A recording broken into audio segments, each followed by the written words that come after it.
The revelation of the Qur'an began in the year 610, on a dark night, toward the end of the month of Ramadan.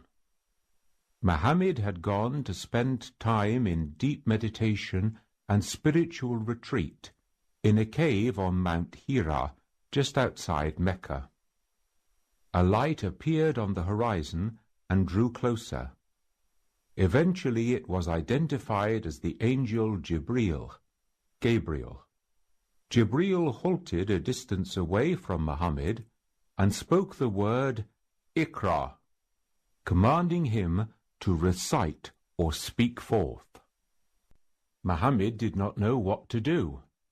Jibril came closer and said again, iqra. At this, Muhammad said that he didn't know what he was supposed to say. Like most people at this time, Muhammad had not received any formal, book-based education. He was ummi, meaning that he had not received education on earlier scriptures, and he was unlettered. The significance of this is that what Muhammad was about to recite could not have come from him. He could not have made it up himself. It must have been given to him by God. Jibril then embraced Muhammad. During this embrace, the heart of Muhammad, as the seat of wisdom and knowledge, was purified in receiving the revelation from God. After the embrace, when Jibril again said, iqra, to Muhammad, the first verses of the Qur'an just welled up from his heart and flowed from his lips. This was the start of the process of revelation that would go on for the next 22 years. As Muhammad was a pure being, his heart was a fit resting place for the revelation which was sent down to him without any fear of corruption or interference. As it came from Muhammad's heart to his lips, it was preserved from error by the Angel Jibril, acting as the trusted spirit. This process of revelation is called wahi, which is linked to the word tanzil, and refers to the sending down of the Qur'an from God to our world in a human language, Arabic.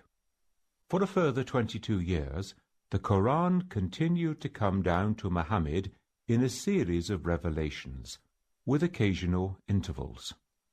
These revelations came from God, who has the capacity to communicate through the Kalam Allah, the speech or word of God, from whom it can't be separated.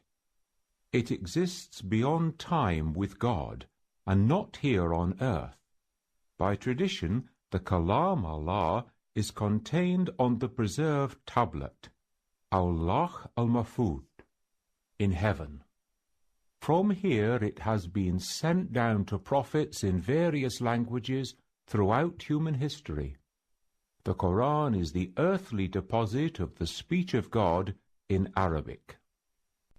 The same process of revelation was used for all the earlier books.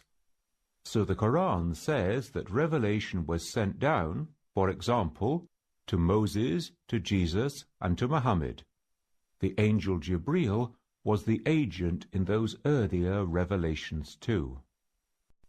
The guidance sent in all the books was essentially the same, although there were differences in specific application.